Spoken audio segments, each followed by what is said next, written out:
안녕하세요. 안녕하세요. 오늘이 2002년 새해 첫 주일입니다. 2002년? 2020년. 근데 몇몇 분은 2002년이나 2020년이나 비슷하시죠? 2000년 이후는 낯서시죠? 예. 2010년만 해도 새로운데 2020년 10년이 또 지나서 2020년이 됐습니다. 2020년 새해 첫 주일 오늘 우리는 신앙의 가장 기초적인 질문을 여러분하고 좀 나누면서 새 예배를 새해를 시작하고자 합니다. 그 질문은 뭐냐면은 우리 기독교 신앙의 목표가 뭘까 하는 겁니다. 그러니까 다르게 말하면 나는 왜 교회 다니지? 이런 겁니다. 거기 앉으시는 게 불편하시면 옮겨가시죠.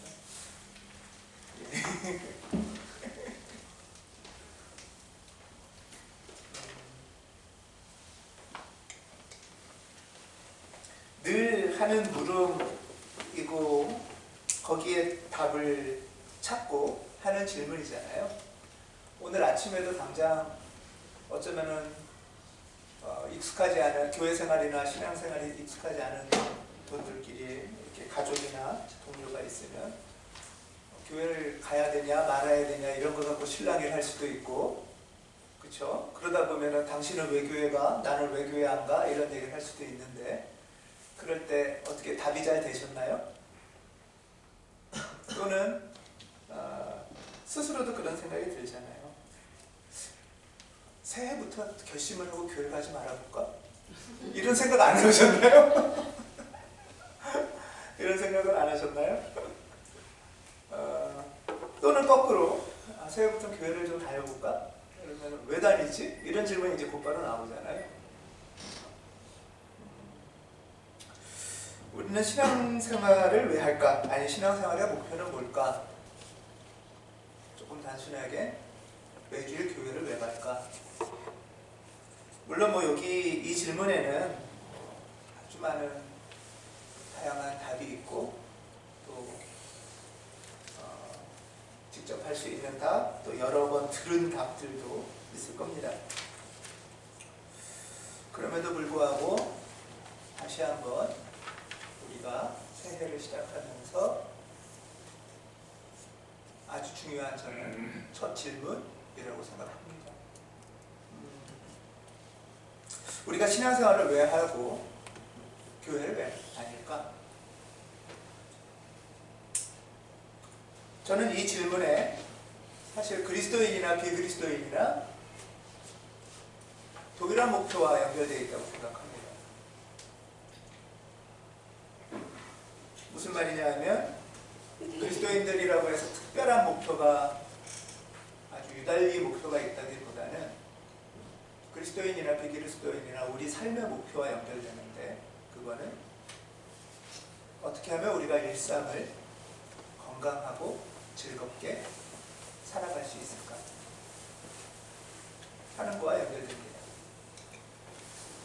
그러니까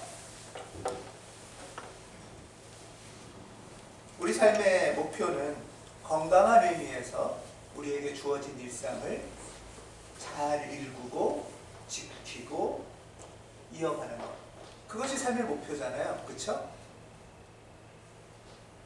다른 말로 하면 잘 먹고 잘 사랑하고 잘 즐기는 삶, 이게 어쩌면 인생의 목표 아니겠어요? 근데 우리 그리스도인으로서는 어떻게 하면 이렇게 잘할 수 있을까 하는 것이 이제 질문인 거죠. 물론 특별한 소명이 있는 가운데 이런 우리 일상이 아니라 독신으로 살거나 금욕의 길을 걷거나 수사에 또는 해외 어디 오지로 파송되거나 이런 특별한 부르심을 받아서 그 길을 걷는 사람도 있지만, 우리 다수 그리스도인들은 그 특별한 것을 위해서 신앙생활을 하는 건 아니잖아요. 그렇죠? 여러분들 계속 그것을, 물론 뭐 계속 그것을 꿈꾸고 기대할 수 있지만, 우리 다수에게는, 우리 다수 그리스도인들에게는 하루하루 주어진 일상을 어떻게 건강하게, 행복하게, 즐겁게 잘 살아갈 수 있을까 하는 것이 질문이기도 하고 하나님의 부르심, 소명이기도 합니다. 과거에는 오해가 있어서 이제 가톨릭 교회에서는 독신의 부르심은 훨씬 더 높은 부르심이고, 독신의 부르심을 받은 분들이 이제 수사가 되거나 신부님이 되잖아요.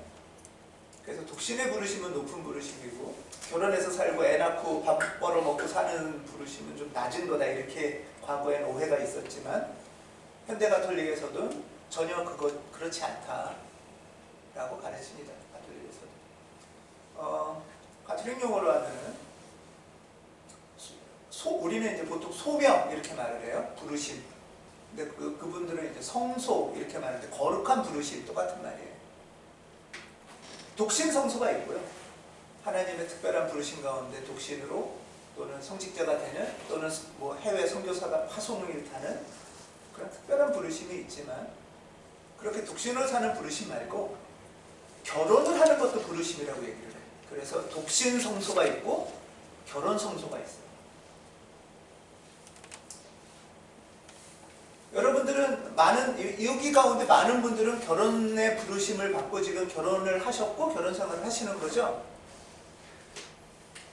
부르셨는지 모르는데 결혼 생활을 하시는 건가요? 얼떨결에 결혼했나요? 이게 헷갈리면 결혼 생활하고 일상 생활하면서도 난 어딘가 떠나야 되는데, 난 어딘가 부르심이 다른 데 있을 텐데 하면서 헷갈릴 수도 있어요, 여러분. 그렇지 않습니까? 거기다 더 겹쳐서 일상의 하루하루가 사실은 그렇게 재밌거나 즐겁지 않잖아요. 무겁고 힘겹고 과제가 많으니까 여기에 떠나고 싶은 욕구까지 합쳐져서 뭔가 떠나는 부르심이 내 안에 있는데 이것들이 날 가로잡고 있어, 뭐 이러면서 하루하루를 살 수도 있는 거예요.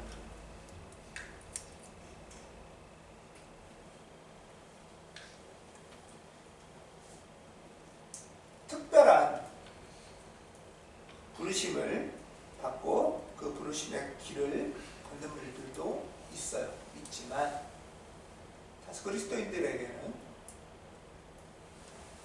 주어진 일상, 뭐 이것이 이제 무조건, 그러니까 이제 모든 사람이 결혼해야 된다 이런 뜻은 아니에요.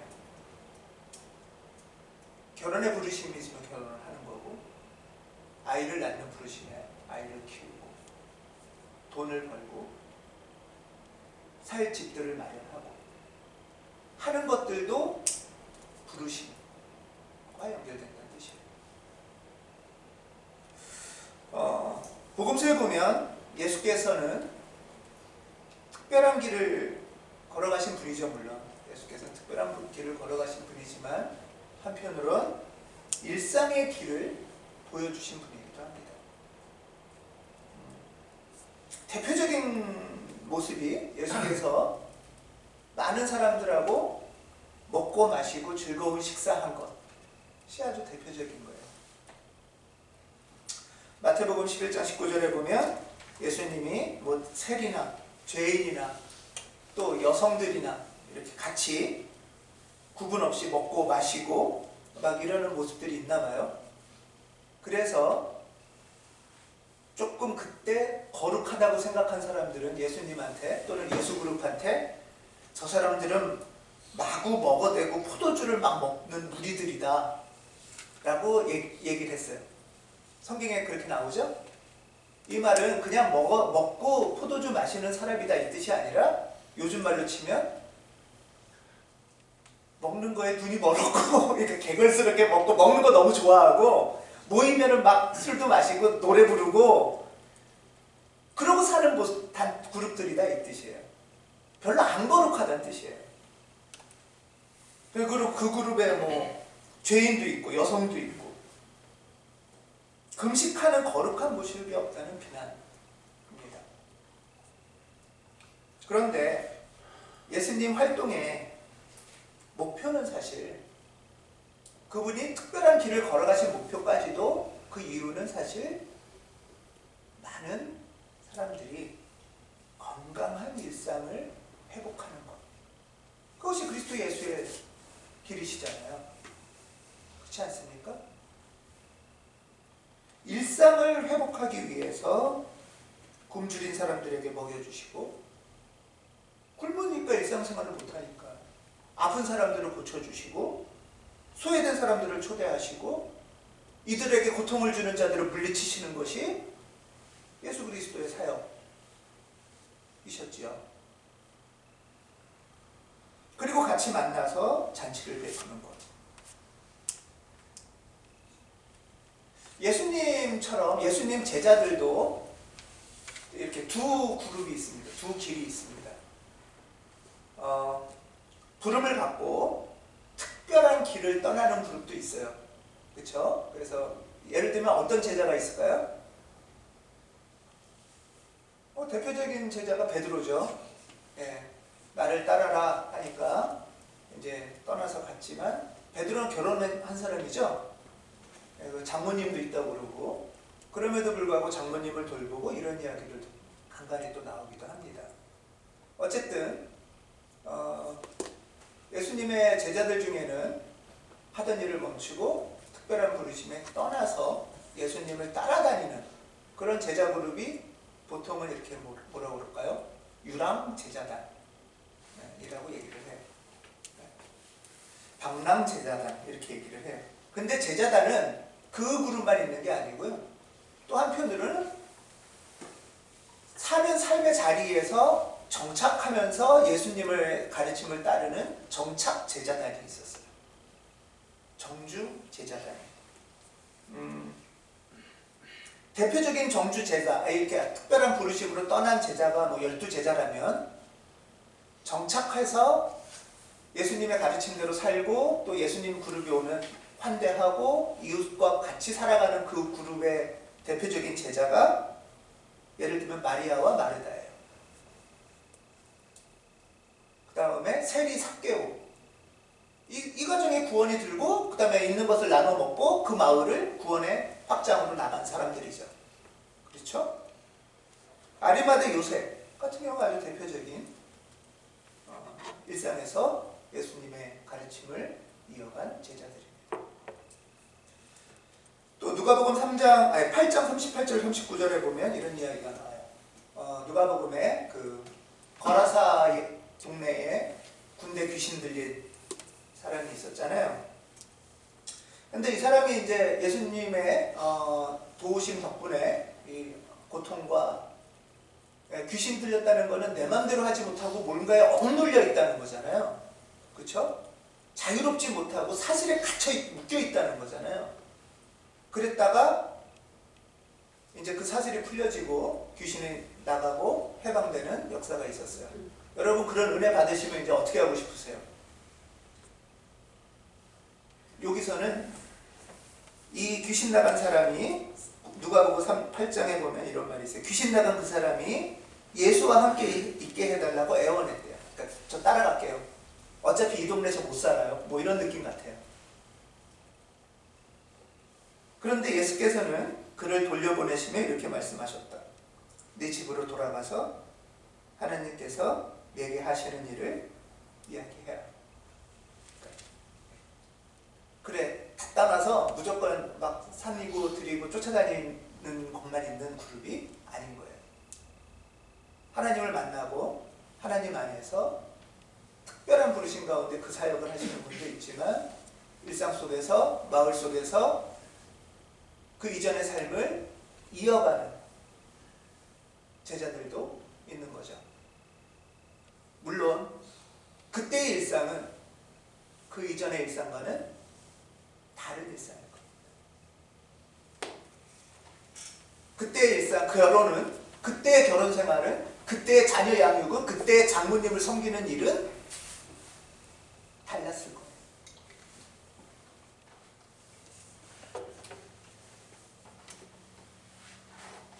예수 믿고 은혜 받으면 이제는 이 무겁고 지루하고 답답한 일상에서 벗어나서 은혜 많은 부흥회를 맨날 쫓아다니거나 전도하러 다니거나 직장을 가는 이유도 직장에서 일하려고 가는 게 아니라 옆에 있는 사람 교회 다니게 하려고, 물론 그것도 해야 돼요. 근데 근무는 안 하고 회사는 맨날 지각하고 일도 잘 못하면서 막 전도지만 나눠줘. 아니면은 이제 은혜 받았으니까 아 됐어, 나는 신학교를 가서 목사를 할 거야. 물론 그런 특별한 부르심을 받는 경우도 있지만 대부분의 경우는 다시 일상으로 돌아가서 우리에게 맡겨진 일, 하나님이 우리에게 부탁하시는 일상을 하나님과 더불어 어떻게 살아갈 수 있을까? 그것이 우리의 많은 그리스도인들의 부르심과 관련되고, 특별히 지역교회, 로컬 처치라고 말하는 지역교회는 이 일상의 부르심에 순종하고 일상의 부르심 가운데 살아가려는 그리스도인들의 공동체가 지역 공동체입니다.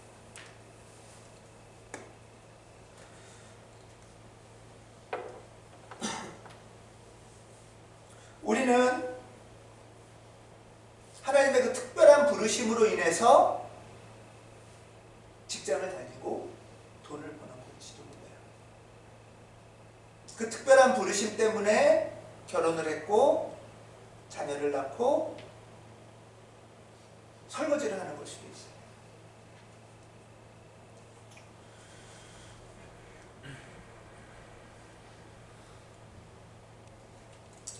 그렇지만 이 과제가 그냥 짐으로, 무거움으로, 얼거매무로 다가오지 않는 일상이, 은총으로 다가오는 일상이 있을 수 있을까 하는 것이 그리스도 교회의 가르침이고 예수의 기도와 관련됩니다. 이것이 우리가 하나님 안에서 신앙생활을 하는 이유라고 할 수 있습니다. 한국교회가 많은 이들에게 손가락질 받는 이유는 신앙생활을 하는 거와 일상의 생활이 분리돼서 이지 않을까요? 신앙생활은 옆에 직장인 다니는 저 사람한테 교회 열심히 다니는 것 같은데 저 사람이 나랑 그렇다고 큰 차이도 없어.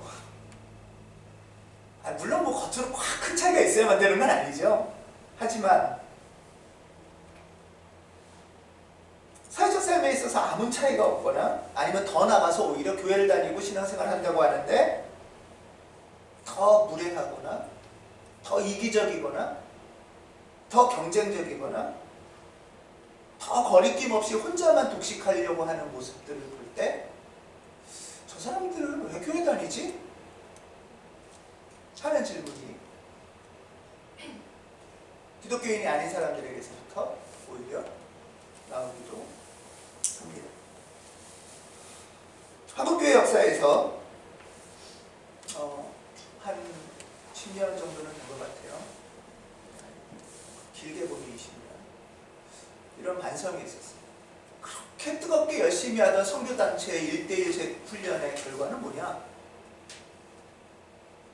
그렇게 청년 시도를 뜨겁게 열심히 하고 그들이 사회에 자리 잡았는데 그들이 사회에서 하는 일은 뭐냐? 제자 훈련이라는 것을 그렇게 수십 년, 그리고 그거에 서로 제자 훈련을 받겠다고 수천 명, 수만 명의 그룹이 되고 모였는데 그 결과는 뭐냐?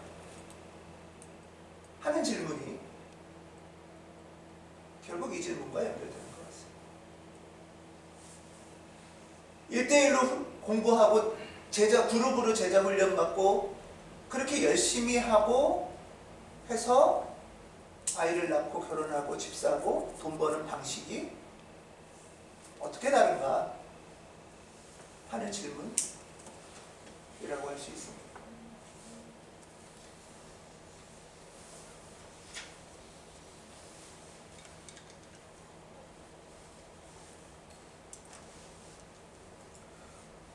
우리가 신앙생활을 하는 것은 이전의 일상을 넘어서 어떻게 거룩한 일상으로 다가갈 수 있을까 하는 질문입니다. 어떻게 우리가 일상의 포로가 되지 않고 일상이 내 인생의 선물이 될 수 있을까 하는 질문과 관련될 겁니다. 이 말은 거꾸로 하면 사실은 하루하루의 과제가 일상이 그렇게 쉽고 만만치 않다는 뜻이죠. 하루하루가 사실은 눈 뜨는 게 좀 고통이고 출근하는 게 괴롭고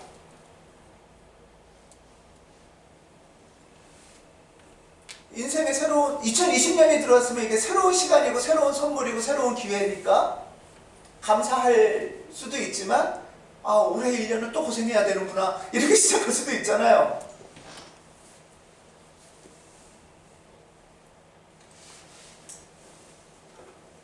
일상의 과제들에 꽁꽁 묶여서 사로잡혀서 쇠사슬에 얽매여서 귀신 들린 사람처럼 사는 게 아니라 염려와 전전긍긍에 또는 지루함 속에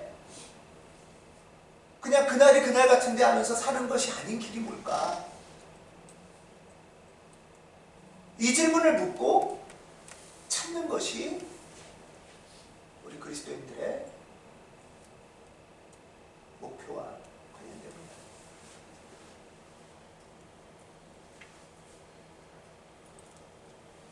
저는 오늘 새해 주일에 일상을 하나님 안에서 하나님과 더불어 살아가는 그 첫 번째 길은 교회와 주일이라고 말씀드리고 싶습니다.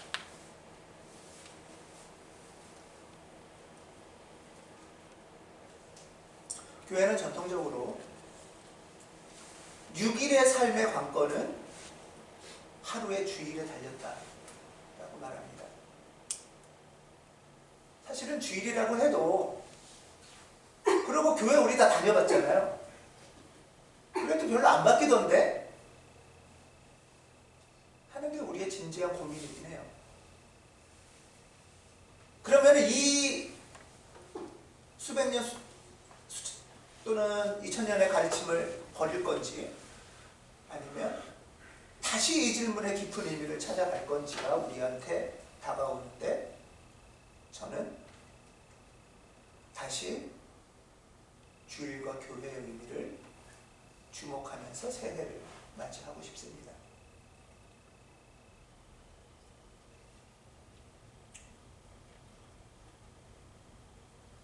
일상을 하나님의 은총 가운데 보낼 수 있는 방식, 그 길, 거기에는 매우 많은 방식이 있겠지만 제임스 스미스라는 신학자의 말은 예배와 주일, 거기서 제시되는 강력한 환경들이 우리에게 일상을 뚫고 가는 습관을 만들어줄 때 그때 우리의 일상은 초월적인 일상이 된다 라고 말합니다. 다시 말하면 하루 교회가 예배가 주일이 나한테 하나님을 중심에 두고 하나님을 의식하는 강력한 연습의 시간, 훈련의 시간.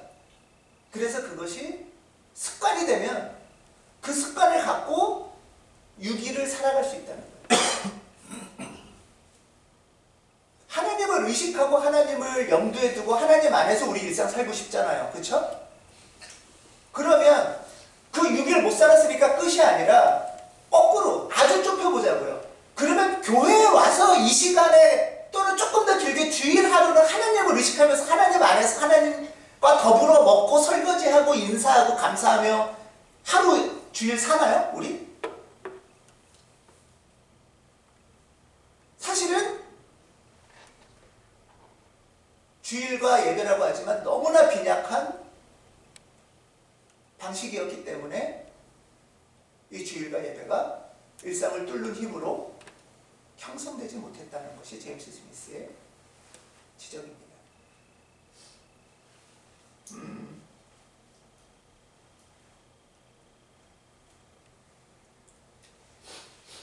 하나님이 중심에 계신 또는 하나님을 의식하는 강력한 환경, 거기가 여러분 어디세요? 여러분들에게는?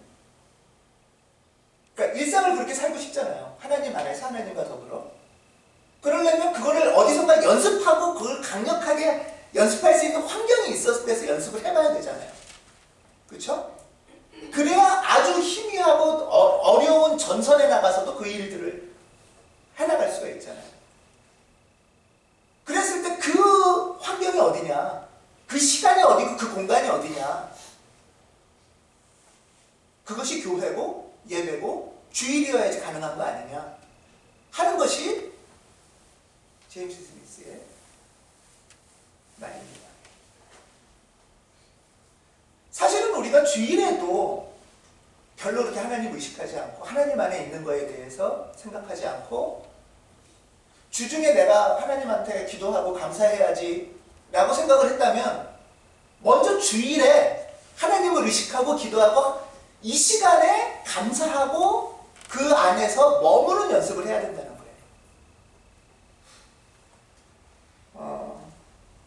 오늘 하늘특별기 제목이 습관이 영성이다 라는 건데요.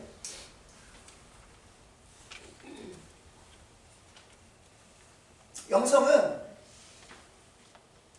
물론 우리의 배움과 마음의 조절과 하지만 그 결론은 뭐냐 하면 이런 환경 속에서 몸의 습관이 돼야 된다. 몸의 습관. 머리와 말로만으로는 신앙이 한계가 있다는 거예요.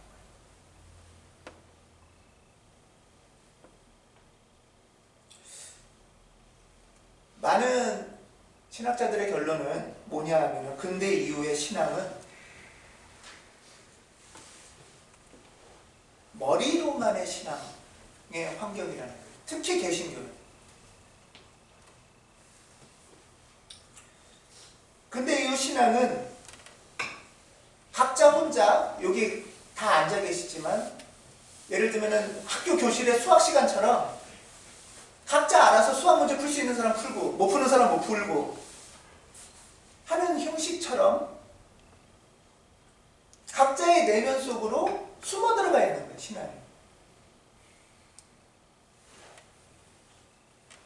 그래서 머리로 수긍하고 머리로 감동받고 머리로는 생각하는 것이 그냥 신앙이다 라고 이렇게 좀 협소해졌다는 거죠. 물론 그게 필요해요. 필요한데 그게 신앙의 전부가 아니라 그 다음으로 나갈 때 많이 우리는 일상을 뚫는 힘이 생긴다는 거예요. 왜? 일상은 머리나 생각만으로 살 수 없잖아요. 일상은 머리나 생각을 넘어서는 몸의 영역이란 말이에요, 우리. 그렇지 않습니까? 몸으로 견뎌야 되고 몸으로 뚫고 나가야 되는 영역이 일상이잖아요. 근데 그거를 마음에 조금 조절하고 생각 조금 한다고 해서 될 수 있는 문제가 아니라는 거죠.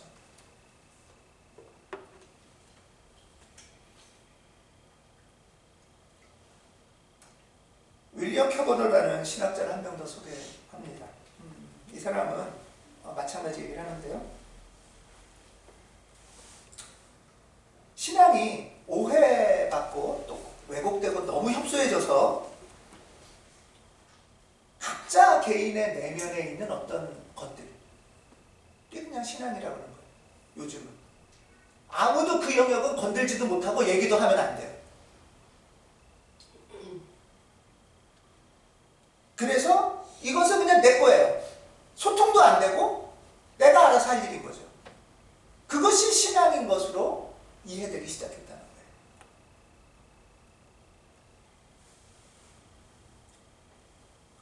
그런데 이런 신앙이에는 한 근대 이후 한 2, 300년도 안 돼. 개인주의적이고 계몽주의적인 방식의 신앙이고요.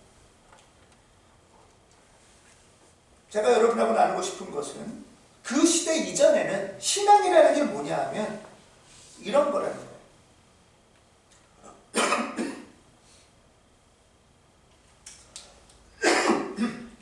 공동으로 선한 실천을 연결하는 교회 공동체와 연결되는 믿음. 좀 어렵죠, 말이? 다시 말하면 선한 실천을 행할 수 있는 덕이라는 거예요. 신앙. 몸에 익은 선한 실천을 행할 수 있는 능력이 신앙이라는 거예요. 몸에 익은 선한 실천을 행할 수 있는 능력.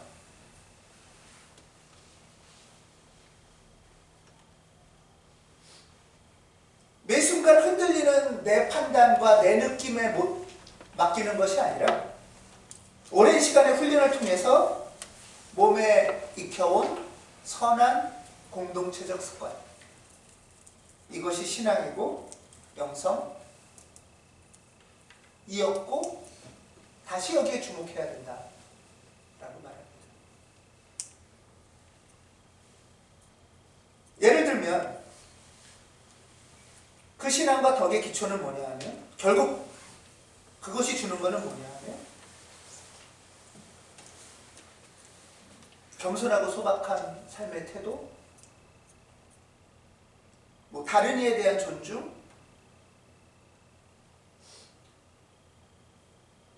약자나 가난한 이들에 대한 배려, 아픈 사람을 보면 자연스럽게 나타나는 마음의 공감, 내 집 문을 열어서 손님을 맞이하고 먹을 것과 잠자리를 나누어주는 환대, 아무 기대나 질투 없이 다른 사람의 좋은 일을 함께 축하할 수 있는 덕, 거래 아니고 선물을 주고받는 것이 당연하고 자연스러운 분위기. 이것이 신앙을 형성해가는 또는 신앙의 덕과 관련되는 모습이라는 거죠. 물론 우리가 이런 것들을 안 하지 않습니다. 하는데 문제는 개인의 감정과 판단에 따라서 즉흥적으로 때론 하고 때론 안 하고, 은혜 받으면 하고 은혜 안 받으면 안 하고, 내 기분이 좋을 땐 하고 하기 싫을 땐 안 하고, 이것은 훈련된 습관, 훈련된 덕과 상관없는 거잖아요.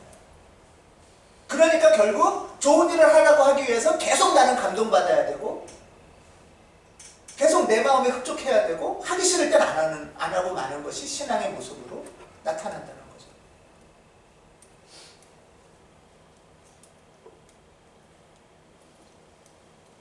그런 면에서 교회의 주일에 습관을 가지고 참여한다는 것은 쉽게 말해서 이런 거잖아요. 아이들 같은 경우에 얼마 안 되는 용돈을 다른 사람을 위해서 내 용돈의 일부를 내놓는 거잖아요. 내 기분 좋을 때 내놓고 아깝거나 주기 싫을 때 안 내놓는 게 아니라 형성된 몸의 선한 습관에 의해서 다른 일을 내놓는 거죠. 우리는 늘 바쁘고 할 일도 많고 놀아야 될 시간도 없고 일해야 될 시간도 부족한데 시간의 한 부분을 교회를 위해 또는 이웃을 위해 공동체적으로 시간의 일부를 내놓는 거예요. 이런 습관은 사실은 매우 어려운 오늘날 이 시대에. 그런데 이것이 바로 이 시대의 일상을 뚫고 하나님과 더불어 하나님의 은총 가운데 초월적인 일상을 살아갈 수 있는 힘과 관련된다 라고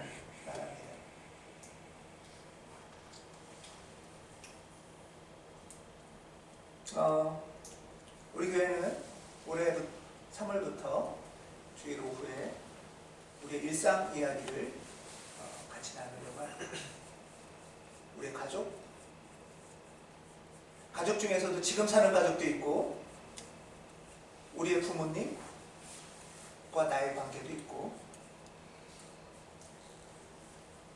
며칠 전에 한 선교단체를 열심히 하던, 또 교회 생활을 열심히 하면서 고민하던 분과 금요일이었네요. 저한테 집사님 덕분에 만나서 이야기를 나눴는데, 그렇게 수십 년 기도하고 간구하고 뜨겁게 살려고 했고 선교단체에도 헌신하고 교회에도 헌신했던 분인데, 결국 제일 부닥치는 문제는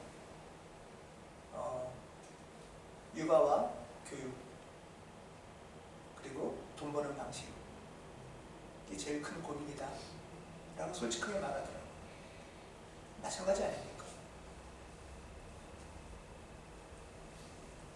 각자 이해하고 은혜 받은 만큼 각자 원하고 편한 방식으로 개별적으로 알아서 살다가 다시 와서 은혜 받는 것이 교회 공동체의 본래적인 힘은 못 된다는 것이 교회의 가르침입니다. 오늘 복음 말씀에 나는 포도나무고 너희는 가지다. 사람이 내 안에 머물러 있고 내가 그 안에 머물러 있으면 그는 많은 열매를 맺는다. 머물러 있는다고 했지만 그림상으로 보면 이렇게 붙어 있는 거잖아요. 그렇죠? 이거는 생각으로만 붙어 있는 게 아니에요. 사실은 예수의 몸으로, 몸의 한 일부로 우리가 붙어 있는 거죠. 그리고 하는 5절 마지막 말씀입니다. 너희는 나를 떠나서는 아무것도 할 수 없다.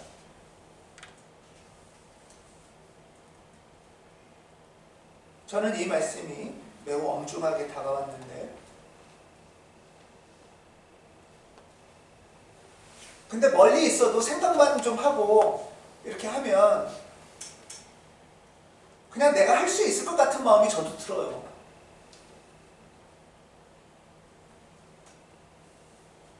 근데 머물러 있지 않으면, 붙어 있지 않으면 의지나 신념이나 생각을 넘어서 몸의 영역으로, 삶의 태도의 선택으로 붙어 있지 않으면, 몸에 익히는 습관으로 붙어 있지 않으면 사실은 우리의 일상의 과제가 세상의 6일의 시간이 훨씬 강력하게 우리를 압도한다. 사실 물리적인 시간 비율로만 봐도 6대 1이잖아요. 그렇죠? 6일의 힘을 뚫고 가려면 이 하루의 강력한 훈련의 환경, 하나님을 만나는 환경, 의식하는 시간, 거룩한 공간 속에 있지 않으면 어떻게 그것이 사실 가능하겠습니까?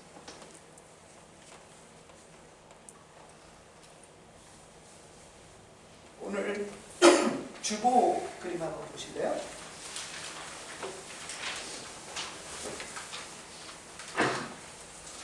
주보 앞면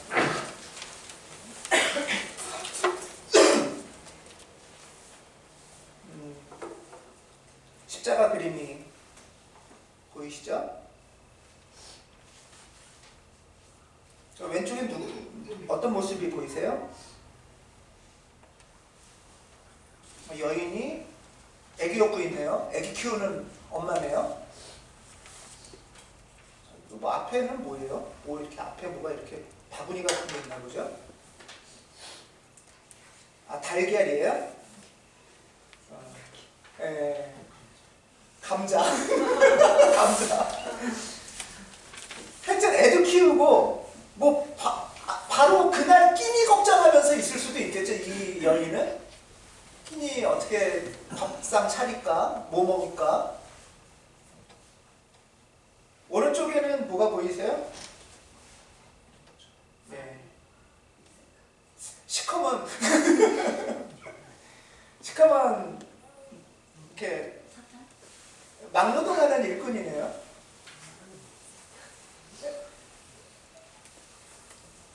아니 아마 그 곡괭이니까 아마 이렇게 농사 짓고 밭일하고 많이 그래서 새까맣게 탔나 봐요. 예. 그리고 이 여인하고 이 일하는 사람하고 서로 이렇게 가운데 손을 잡고 있네요.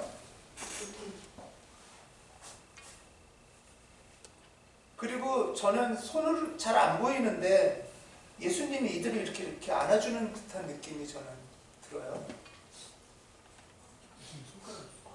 이렇게 하고 있으신 건가요?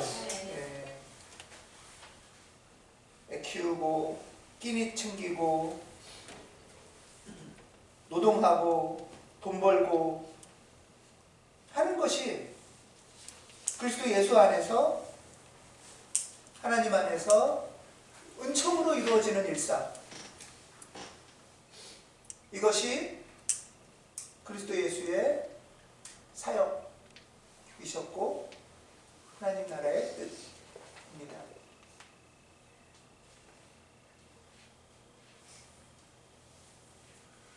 이 뜻을 우리가 이루기 위하여 사실 너무나 거룩하고 아름답잖아요. 이게 우리의 신앙의 목표지요.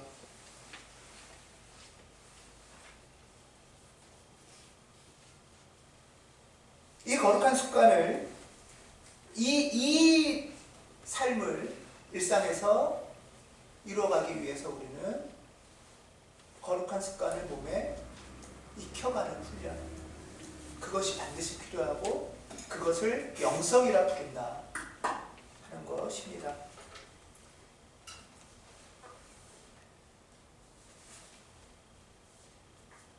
일주일에 최소한 하루는 하나님을 의식하고 연습하는 강력한 환경 속에서 온전히 나를 개방하고 교훈을 믿고 하나님에게 맡기는 것, 그 가운데 우리는 하나님 안에서 하나님과 함께 하나님의 뜻으로 일상을 살아갈 수 있을 것입니다. 오늘 잠언 말씀을 한 번 더 읽겠습니다.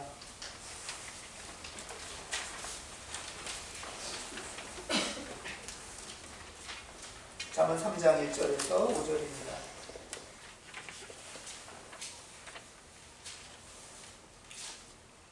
찾으신 분들은 같이 읽으시겠어요? 시작! 아이들아, 내 가르침을 잊지 말고 내 계명을 내 마음에 간직하여라. 그러면 그것들이 너를 장수하게 하며 해가 갈수록 더욱 평안을 누리게 할 것이다. 인자와 진리를 저버리지 말고 그것을 목에 걸고 다니며 너의 마음속 깊이 새겨두어라. 그러면 하나님과 사람 앞에서 네가 은혜를 입고 귀중히 여김을 받을 것이다. 너의 마음을 다하여 주님을 의뢰하고 너의 명철을 의지하지 말아라. 예. 여기서 마음은 히브리어로 레브고 그리스어로는 카르디아인데요. 이거는 생각이라는 뜻이 아니에요. 내 깊은 중심이라는 뜻이고요. 이것을 마음에 새긴다는 것은, 이것을 마음속 깊이 새긴다는 것은 익힌다는 뜻이에요. 연습한다는 뜻이에요. 그래서 목에 걸고 다니라 고 말합니다. 실제로 유대인들은 목에, 모자에 말씀을 걸고 다니죠. 그리할 때 네가 하는 모든 일에서 주님을 인정하면 주님께서 네가 가는 길을 곱게 하실 것이다. 네가 하는 모든 일에서 주님을 인정해라. 모든 일상에서, 모든 과제 속에서 주님과 더불어 있을 때 주님께서 네가 가는 길을 곱게 할 것이다. 우리의 모든 일상, 모든 일과 모든 시간과 장소에서 주님을 마음으로 몸으로 깊이 새기는 연습을 하고 인정하고 나아가는 우리가 됐으면 좋겠습니다. 일상에서 하나님을 만나고 일상 속에 숨어 계신 하나님을 찬양하는, 그래서 일상의 선물로 우리에게 다가옴을 감사할 수 있는 그런 2020년, 이를 위해 새롭게 출발하는 가온시원 성교회 2020년 함께 하시길 주님의 이름으로 기원합니다. 아멘. 기도하겠습니다.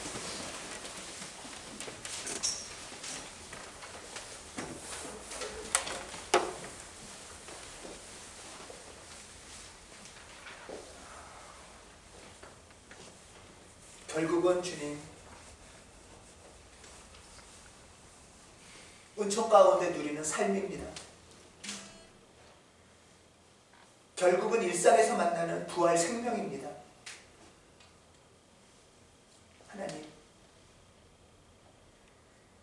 단순하고 지루한 반복적인 거룩한 연습을 통하여 당신을 인정하는 방식을 우리들의 몸에 새겨가도록 도와주시옵소서.